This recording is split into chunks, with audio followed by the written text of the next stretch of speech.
जयपुर के विधायक हैं बालेश्वर साहू। इनको कल गिरफ्तार किया गया और गिरफ्तारी इसलिए हुई है क्योंकि धोखाधड़ी के एक मामले में इनको गिरफ्तार किया गया। इनको अग्रिम जमानत नहीं मिली। जांजगीर की सीजीएम कोर्ट ने विधायक को जेल भेज दिया है। हाईकोर्ट के आदेश के बाद पुलिस ने चालान पेश किया था। एसपी विजय पांडे ने बताया कि 2015 से लेकर 2020 के बीच विधायक सहकारी बैंक में प्रबंधक और साथी गौतम राठौर सेल्समैन थे।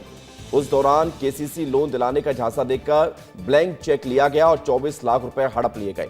वहीं शिकायतकर्ता की मां और पत्नी के फर्जी साइन और अंगूठा लगवाकर धोखाधड़ी भी की गई। इस तरह 42 लाख से ज्यादा की धोखाधड़ी को अंजाम दिया गया था। मामले में विधायक पर बड़ी कार्रवाई की गई है, यानी कि विधायक जब विधायक नहीं थे उससे पहले का ही पूरा मामला है, लेकिन अब विधायक बन गए। लेकिन उसके बाद कहा जाता कि पुरानी चीजें निकलकर सामने आ गई तो फिर अब जेल जाना पड़ा। मिला के 42,78,000 रुपए फर्जी तरीके से प्रार्थी के अकाउंट में बालेश्वर साहू ने ट्रांसफर कराए। और जब हमारा विवेचना पूरी हो गई तो हमने परसों नोटिस दिया था 7 तारीख को बालेश्वर साहू को। चालान हम पेश कर रहे हैं, आप कोर्ट में पेश हो जाइए। तो नोटिस पे आज बालेश्वर साहू कोर्ट में पेश हुए जिला न्यायालय जांजगीर में। हमने चालान पेश किया। चालान पेश करने के उपरांत मामले की गंभीरता को देखते हुए माननीय न्यायालय द्वारा जेल वारंट काटा गया। उधर मुख्यमंत्री विष्णुदेव साय गोवा दौरे से लौटे। सीएम साय ने कहा कि हमारी सरकार करप्शन के मामले में जीरो टॉलरेंस की नीति अपना रही है। जो भी गड़बड़ी करेगा उस पर सख्त से सख्त कार्रवाई की जाएगी। हमारी सरकार करप्शन के मामले में जीरो टॉलरेंस की नीति अपना रही है और जो भी किसी भी क्षेत्र में गड़बड़ी करेगा तो उसको सख्त से सख्त उसका आरोप सही पाए जाने पर वो दंडित होगा। जयपुर विधायक को झटका लगा है कुल मिलाकर, और विधायक बालेश्वर साहू की जमानत याचिका खारिज कर दी गई है। अब जेल में है विधायक जी। बढ़ेंगे आगे। रायपुर से अगली खबर है जहां पर नेता प्रतिपक्ष चरणदास महंत ने पोस्ट किया है। विधायक बालेश्वर साहू की गिरफ्तारी पर यह पोस्ट किया गया है। विधायक की गिरफ्तारी राजनीतिक प्रतिशोध का हिस्सा है, ये नेता प्रतिपक्ष चरणदास महंत कह रहे हैं। सत्ताधारी दल बीजेपी की ये सोची समझी साजिश है। विपक्ष के विधायकों की छवि खराब करने की कोशिश की जा रही है। पुराने मामलों को खोदकर निकाला जा रहा है। पूरी कांग्रेस पार्टी बालेश्वर साहू के साथ खड़ी है। कानूनी तौर पर इन आरोपों का सामना किया जाएगा। तो चरणदास महंत कह रहे हैं कि ये बीजेपी साजिशन इस तरह के मामलों को उजागर करते हुए कांग्रेस के विधायकों को बदनाम कर रही है।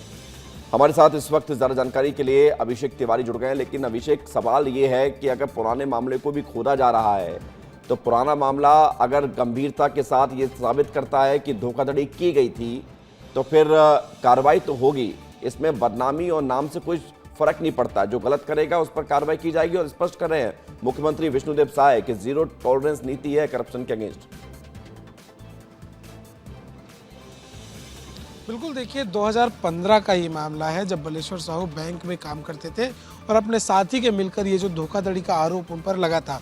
धोखाधड़ी का आरोप जो हुआ था इस तरह से हुआ था, किसान क्रेडिट कार्ड योजना जो थी प्रधानमंत्री की, उसके आधार पर इन्होंने क्या किया कि पहले ब्लैंक चेक लिए और ब्लैंक चेक पे फर्जी हस्ताक्षर करवाकर जो है 42,78 करोड़ की धोखाधड़ी की दोनों ने मिलकर, जिसकी एफआईआर दर्ज थी और लगातार जो है इसमें जांच चल रही थी।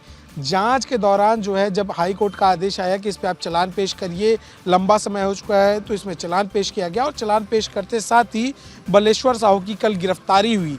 और गिरफ्तारी के बाद जो है उन्होंने जमानत याचिका भी लगाई थी जिसको भी सीजीएम कोर्ट ने खारिज कर दिया। लेकिन अब इसके बाद जो है राजनीतिक गलियारे जो है वो गूंजने लगे हैं और भाजपा एक तरफ जहां चुटकी लेते हुए ये बात कह रही है कि जितने भी कांग्रेस में नेता हैं, जितने भी कांग्रेस जो है पार्टी उन्हीं को देती है, जो सीट है उन्हीं को देती है, टिकट उन्हीं को देती है जो या तो भ्रष्टाचार अच्छे से कर पाए, जो धोखाधड़ी अच्छे से कर पाए या किसी तरह के आपराधिक गतिविधि में हो, जो ऊपर तक सरकार तक पैसा पहुंचा पाए, ऐसा भाजपा कह रही है। लेकिन वहीं नेता प्रतिपक्ष का सुबह पोस्ट आता है जिसमें वो कहते हैं कि ये जो है पूरी तरह से राजनीतिक तौर पे जो है भाजपा की साजिश है। साजिश के तहत जो है बालेश्वर साहू को फंसाया गया है। उनके जो ठीक है अभिषेक, अब देखना होगा कि इस पूरे मामले पर अब सियासत तो गर्म चुकी हो चली है। विधायक का जेल जाना पार्टी के लिए भी नुकसानदायक है, छवि खराब करता है, ये बात सही है। लेकिन अब अगर जो कानून की प्रक्रिया है उसका तो सामना करना ही पड़ेगा। बहुत शुक्रिया, धन्यवाद आपका हमारे साथ जुड़ने के लिए, जानकारी।